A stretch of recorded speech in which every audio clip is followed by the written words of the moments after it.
Gimana?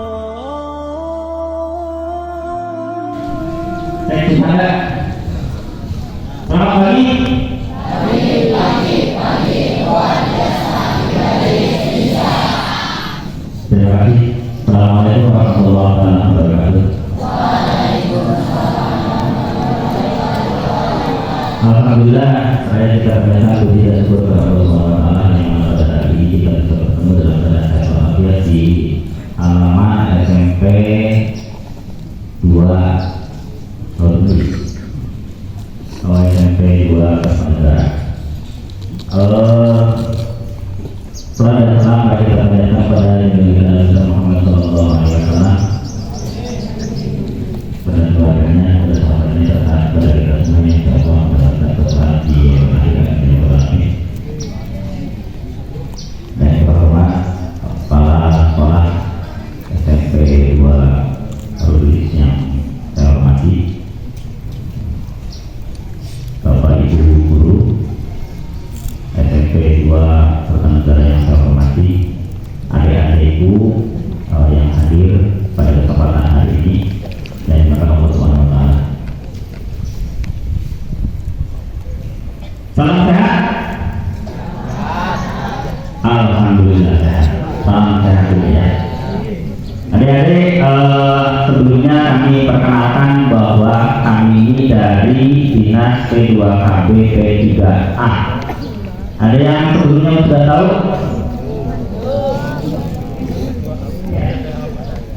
P2KB P3A yang dulunya itu Dinas KB. Sebelumnya memang bergabung juga Dinas P3A dengan PLKB atau Dinas KB itu bergabung, sempat berpisah, kemudian sekarang runtuh lagi. Biasanya kalau runtuh lagi memang ya ada yang sebelumnya barangkali ada yang sudah tahu kantornya itu di Desa Sukajati, di sampingnya ya SMP 1 Rulis, kemudian ada kantor Desa Sukajati, dan di situ kantor kami kecil di situ karena memang dari sananya seperti itu, kantornya kecil. Kemudian tenaganya hanya pengendalian penduduk KB-nya itu keluarga berencana, dan P3A, P3-nya pemberdayaan perempuan dan perlindungan anak. Nah, di pemberdayaan perempuan dan perlindungan anak ini adik-adik semua itu ada di dalamnya, dan termasuk keluarga yang mempunyai rencana, berarti adik-adik juga ada dalam satu keluarga. Ditambah lagi yang utamanya yaitu pengendalian penduduk. Jadi ketika bicara pengendalian penduduk berarti bicara dengan jumlah.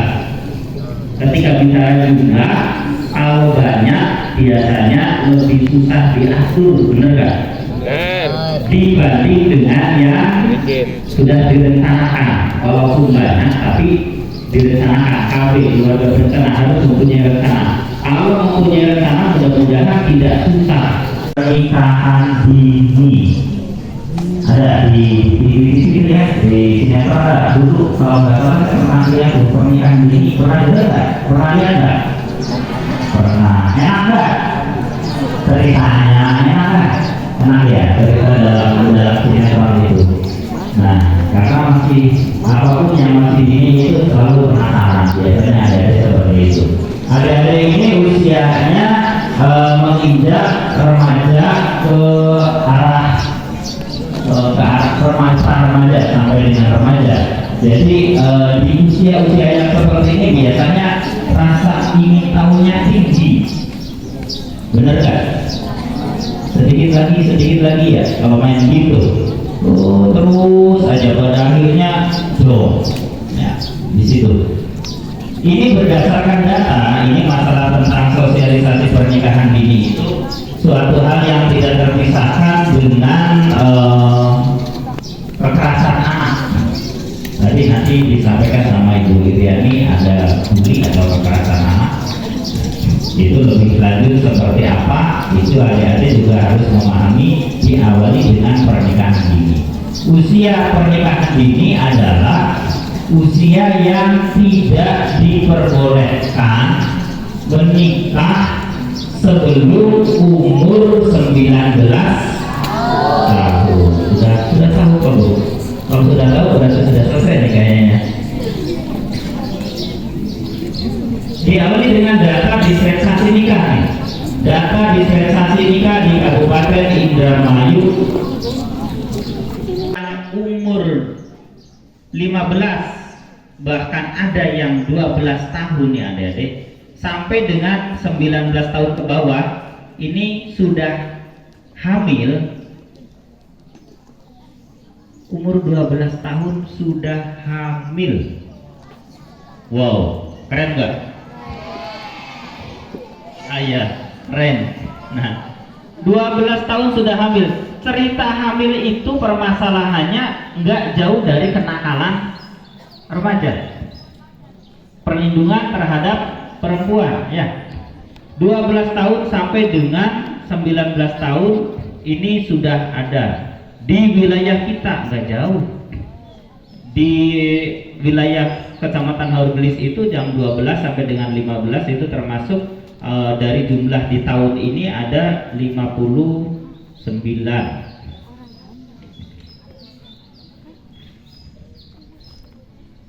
Nah, ada 39 tersebar dari satu kecamatan, 39 datanya dari 12.000 anak remaja.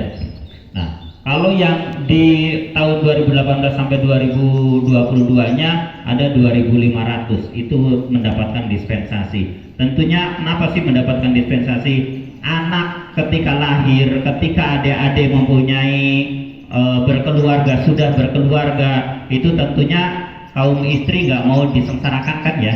Mau ke disengsarakan kaum istri? Nggak mau, makanya suami kaum laki-laki ini harus punya usaha. Usahanya seperti apa? Usahanya misalkan jualan dan sebagainya dan itu harus, kalau jualan dan itu harus diketahui dan dapat izin dari pemerintah desa setempat sehingga dianggapnya dipersulit untuk nikah. Padahal antara laki-laki dan perempuan sebelum lulus SMA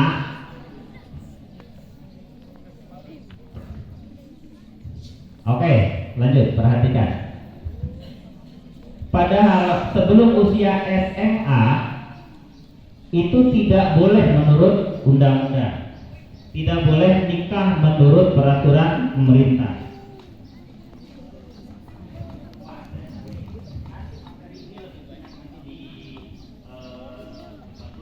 Tentang perlindungan anak. Nah, undang-undang ini mengatur tentang perkawinan anak. Pernikahan yang diharapkan oleh pemerintah yaitu usia di atas 19 tahun. Jadi adik-adik sebelum usia 19 tahun, makanya wajib belajarnya berapa tahun? 12 tahun ya, sampai dengan SMA ya.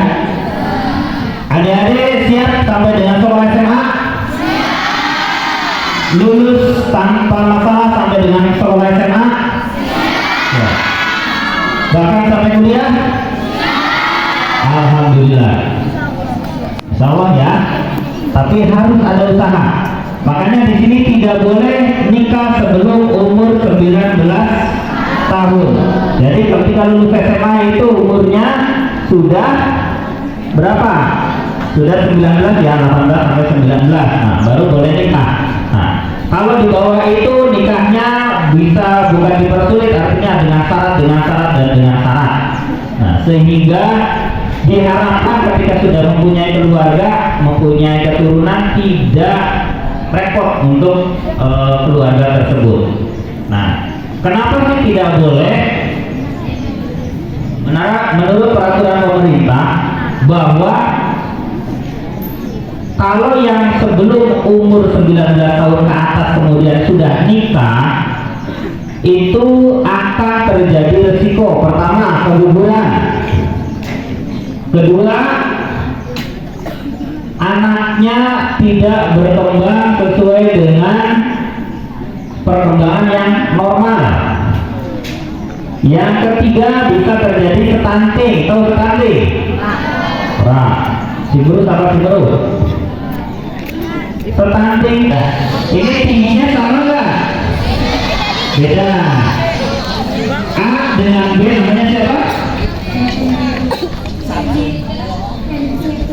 Aditya. Nah, ini Yusuf dengan Aditya ini umurnya sama misal, ya, tapi tingginya tidak sama.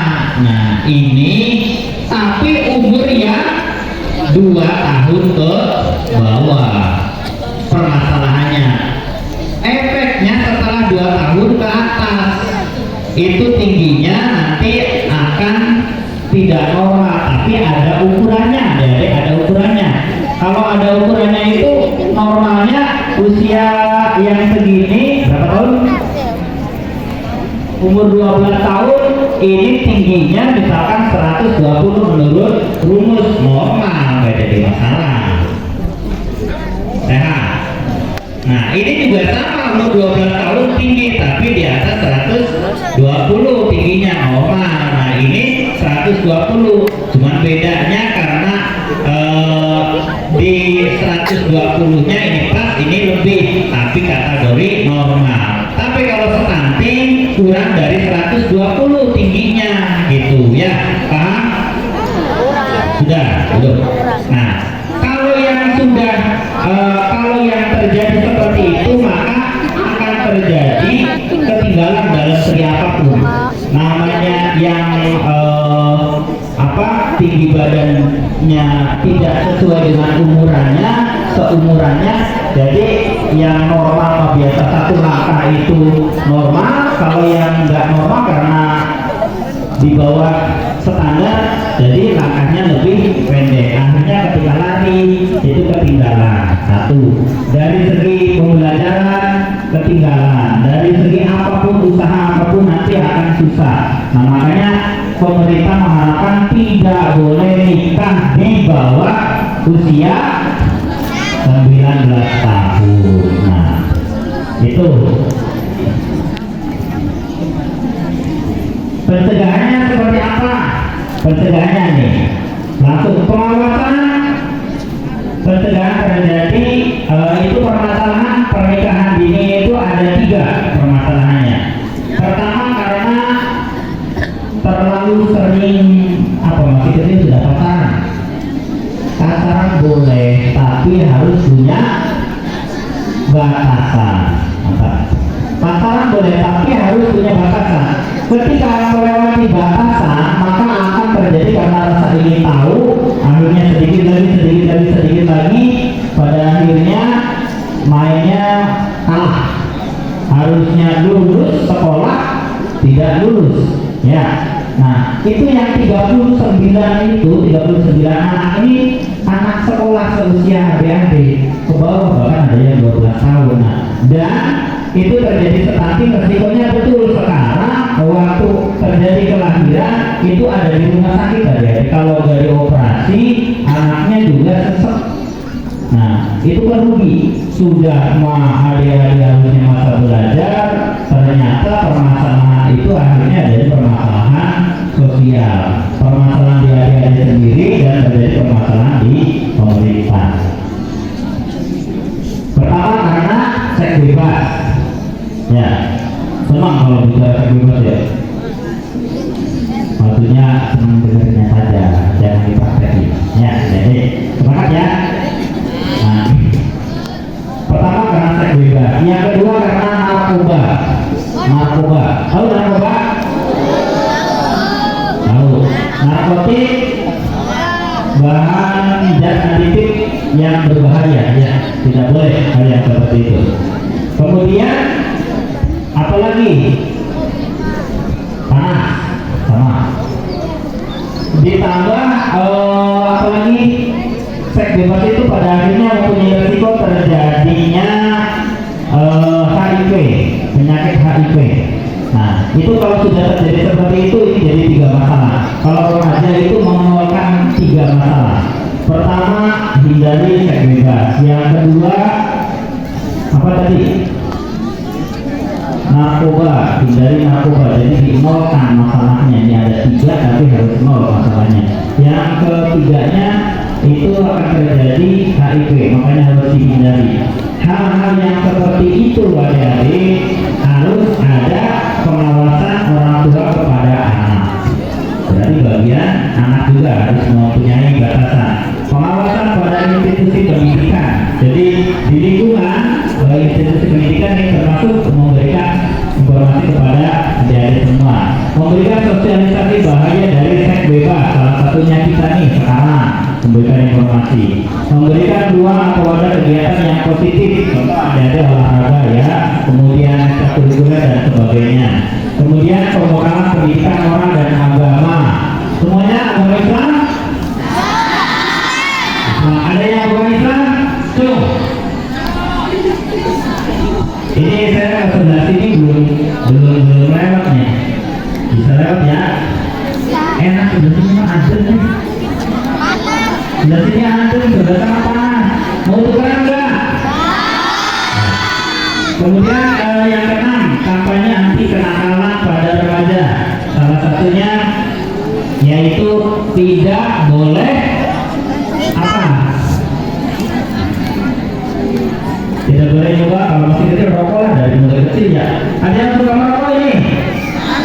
Kelas 6, kelas 7 mana? Kelas 7 tuh.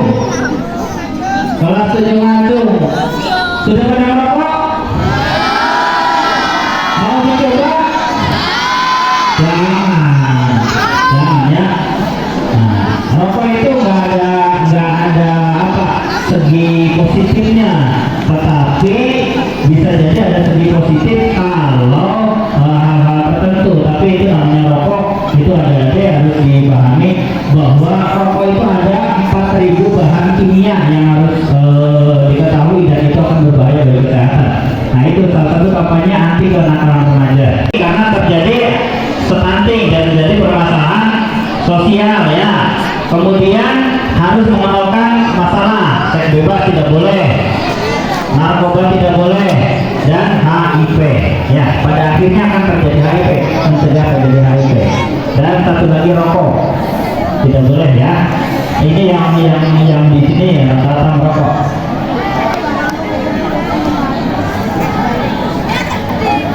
Tempong panas. Sudah dipahami ya dari ya. Terima kasih. Ada pertanyaan? Setuju. Terima kasih atas perhatiannya. Kami kembalikan ke narasumber kedua. Atau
semakin lama.